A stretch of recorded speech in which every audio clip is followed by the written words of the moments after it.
సనాతన సాంప్రదాయంలో అష్టదిక్కులకు ఆ దిక్కులను పాలించే అష్టదిక్పాలకులకు ఎంతో ప్రాధాన్యత ఉంది. వాస్తు శాస్త్ర ప్రకారం అలా 8 దిక్కుల్లోనూ 8 మంది ఉపదేవతలైన దిక్పాలకుల శక్తిని నిక్షేపించి ఒక రక్షణ వలయాన్ని ఏర్పరచడమే అష్టదిగ్బంధనం. సాధారణంగా ఒక ప్రదేశానికి రక్షణ ఏర్పాటు చేయడానికి రత్నాధ్యాయ క్రియను వినియోగిస్తారు. అంటే 8 దిక్కులలో 8 గ్రహాలకు చెందిన జాతి రత్నాలను కొన్ని ప్రత్యేకమైన మంత్రాలను పఠిస్తూ భూమిలో నిక్షిప్తం చేస్తారు. తద్వారా ఆ రత్నాలు రిసీవర్స్ లాగా పనిచేస్తూ అంతరిక్షంలోని ఆ రత్నాలకు చెందిన గ్రహాల యొక్క శక్తిని ఆకర్షించి ఆ ప్రదేశాన్ని చెడు నుంచి రక్షిస్తూ నిత్యం ఉత్కృష్టమైన పాజిటివ్ ఎనర్జీని ప్రసరింపజేస్తూ ఉంటాయి.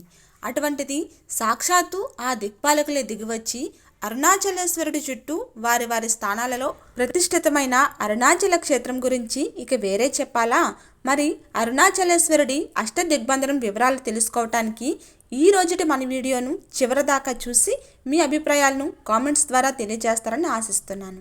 తమిళనాడులోని తిరువన్నమలై క్షేత్రంలో పర్వత పాదం వద్ద స్వయంభువుగా వెలిసి అరుణాచలేశ్వరుడిగా ప్రసిద్ధిగాంచిన లింగ స్వరూపానికి చుట్టూ 8 దిక్కులలో 8 శివలింగాలు ఉండటం విశేషం.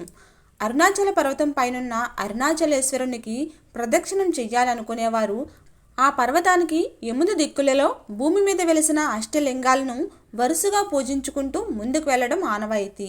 అరుణాచల గిరి పాదం వద్ద నిర్మించబడిన అరుణాచలేశ్వర ఆలయం భారతదేశంలోని అతిపెద్ద ఆలయాల్లో ఒకటి.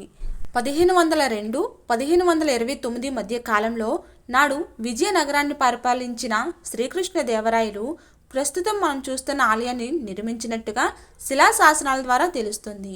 ఇప్పుడున్న ఆలయంలోని గర్భగుడి 11వ శతాబ్దంలోని నిర్మించబడింది.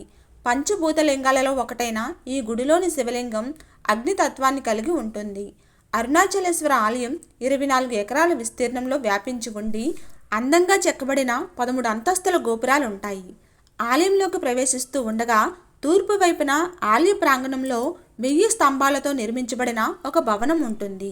ఇక సకల జీవరాశి శ్రేయస్సుకై వెలిసిన అరుణాచలేశ్వర శక్తిని నిత్యం కాపుగాస్తూ అరుణగిరి చుట్టూ ఆ దిక్పాలకులు స్వయంగా ప్రతిష్ఠించి అష్టదిగ్బంధనం చేసిన అష్టలింగాల వివరాల్లోకి వెళితే, వాస్తు శాస్త్ర ప్రకారం తూర్పు దిక్కుకు అధిపతి ఇంద్రుడు కనుక ఆ దిక్కున ఇంద్రలింగం ఉంటుంది.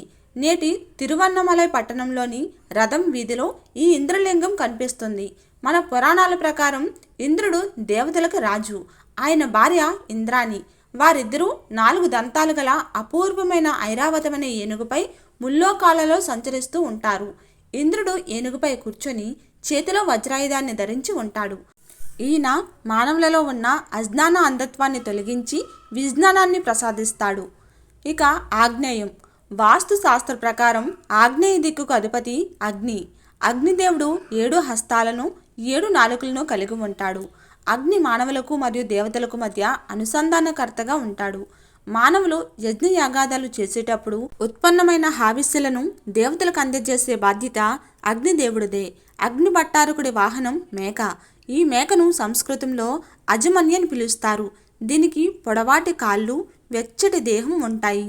యజ్ఞాలలో మేకలను పవిత్రమైనగా భావించి బలి ఇవ్వటం జరుగుతుంది. తిరువన్నమలైలోని శేషాద్రి వీధిలో ఈ అగ్నిలింగం కనిపిస్తుంది. చెంగం రోడ్డు మీద ఉన్న శేషాద్రి ఆశ్రమానికి దగ్గరలో శేషాద్రి వీధి ఉంటుంది. ఇక దక్షిణం దిక్కు. దక్షిణ దిక్కు విషయానికి వస్తే ఆ దిక్కుకు యమధర్మరాజు అధిపతి. ఆయన మృత్యుదేవత. ఈ క్షేత్రంలోని యముడి యొక్క శిల్పం మహీసుడనే పేరు గల ఒక భారీ దున్నపోతు పైన కూర్చొని భూతాల వంటి 2 కుక్కలను పక్కన పెట్టుకొని ఉంటాడు. యముడి చేతిలో యమపాసం ఉంటుంది. జీవులకు ఈ లోకంలో ఉండే సమయం పూర్తవగానే యమపాసం వాటికి తగులుకొని వాటిని యమలోకానికి తీసుకొని వెళ్తుంది. యమధర్మరాజు నిరంకుశంగా అనుమానుసంగా జీవుల ప్రాణాలు తీస్తున్నట్లు కనబడినప్పటికీ ఆయనలోని ఎంతో సమధర్మం, కర్తవ్య పాలన కొట్టు వచ్చినట్లుగా కనిపిస్తుంది. ఒకప్పుడు మార్కండేయుడనే 16 సంవత్సరాల బాలుడు నిత్య శివ పూజలో నిమగ్నమై ఉన్నప్పుడు అతని ఆయువు తీరిపోయింది. అందువలన యముడు తన వాహనంపై భూలోకంలోని ఆ బాలుడు ఉన్న చోటకు వచ్చి అతడి ప్రాణాన్ని తీయటానికి యమపాసాన్ని ప్రయోగించాడు. యముడిని చూసి భయపడిన మార్కండేయుడు గజగజలాడుతూ ప్రాణభయంతోని శివలింగాన్ని కౌగలించుకున్నాడు. యముడు తన ధర్మాన్ని నిర్వర్తించడం కోసం శివలింగాన్ని అంటుకుపోయి ఉన్న మార్కండేయుడి ప్రాణాలను హరించాలని మొండుగా ప్రయత్నించినప్పుడు పరమశివుడు అక్కడ ప్రత్యక్షమై మార్కండేయుడి ప్రాణాలను తీయాలని చూసిన యముడిని భస్మం చేశాడు. సాక్షాత్తు మరణానికి అధిపతి అయిన కాలుడిని సంహరించిన ఈశ్వరుడు ఆనాటి నుండి కాల సంహారమూర్తి అనే పేరును పొందాడు. అంటే మృత్యును నాశనం చేసేవాడని అర్థం. ఆనాటి యమలింగం తిరువన్నమలై పట్టణంలోని చెంగం రోడ్డు మీద ఉన్న శ్మశానానికి పక్కన ఉంది. శ్మశానానికి అధిపతి అయిన యమలింగం శ్మశానానికి దగ్గరలో ఉండటం ఇక్కడ విశేషం. ఇక నైరుతి వాస్తు శాస్త్ర సూత్రాల ప్రకారం ఈ దిక్కును నైరుతి అనే రాక్షసరాజు తన మిత్రుడైన యమధర్మరాజుతో కలిసి పరిపాలిస్తూ ఉంటాడు. ఈ నైరుతి మానవులలోని రాగద్వేషాలకు కామక్రోధాలకు కారణమవుతాడు. వీటి కారణంగానే జీవులు జనన మరణ చక్రంలో చిక్కుకొని నిరంతరం జన్మిస్తూ మరణిస్తూ ఉంటారు. ఈ క్షేత్రంలో వెలిసిన నైరుతి లింగాన్ని ఆరాధించిన వారికి భవబంధాలు తొలగిపోతాయని, మనశ్శాంతి లభిస్తుందని నమ్మకం. ఈ లింగం తిరువన్నమలై పట్టణంలోని సోనాగిరి మరియు శాంతిమలై కాంపౌండ్స్ దాటిన తర్వాత కుడివైపున గిరివలం మార్గం మీద ఉంటుంది. తర్వాతది పశ్చిమ దిక్కునకు వరుణదేవుడు అధిపతి. ఈయన వర్షాలను కురిపిస్తాడు, ముల్లోకాలలోనూ జలాలను ప్రవహింపజేస్తాడు. మానవులలోని సుఖలాలసతకు కారకుడు వరుణదేవుడు. వరుణదేవుడు మొసలి వాహనంపై శరవేగంతో ప్రయాణిస్తాడు. మొసలి భూమిపైన మరియు నీటిలోనూ నివసించగల ఉభయచరి. ఈ మొసలిని వాహనంగా కలిగిన వరుణదేవుడు మానవుని యొక్క కర్మలను నిరంతరం గమనిస్తూ ఉంటాడు. అదేవిధంగా అదుపు తప్పిన మానవులను జలంలో విలీనం చేస్తాడు. అంటే పాపాలు పెరిగిపోయినప్పుడు వరదలు, తుఫాన్లు వచ్చి పాపాత్ములైన జనాలను తుడిచిపెడతాయి. చాలామందికి తెలియని ఒక శాస్త్ర రహస్యం ఏమిటంటే సూర్యుడు వరుణదేవుడి యొక్క కన్ను అని. సూర్యదేవుడు వరుణదేవుడి వాహనమైన మకర రాశిలో ఉన్నప్పుడు మకర సంక్రాంతి అని పిలువబడే పుణ్యకాలం సంభవిస్తుంది. జనవరి నెల మధ్య భాగంలో వచ్చే మకర సంక్రాంతి అత్యంత పుణ్యప్రదమైనదని చెప్పబడుతుంది. ఈ వరుణలింగం ఆది అన్నమలై అనే గ్రామానికి ముందు 1 కిలోమీటర్ దూరంలో ఉన్న గిరివలం మార్గంలో ఉంది. ఇంకా వాయువ్యం వాస్తు శాస్త్ర ప్రకారం ఈ దిక్కుకు పంచభూతాలలో ఒకడైన వాయుదేవుడు అధిపతి. వాయుదేవుడు 4 హస్తాలను కలిగి ఉండి శరవేగంతో ప్రయాణించే జింకను వాహనంగా చేసుకొని ప్రపంచమంతటా వాయువేగంతో పర్యటిస్తూ ఉంటాడు. మానవులకు ప్రాణప్రదాత వాయుదేవుడే. ఈ వాయులింగం గోశాలై అనబడే గ్రామానికి పక్కన గిరివలం మార్గం వద్ద ఉంది. ఈ లింగం యొక్క విశేషం ఏమిటంటే ఈ ఆలయంలోని ఎప్పుడూ ఈదురుగాలి వీస్తూనే ఉంటుంది.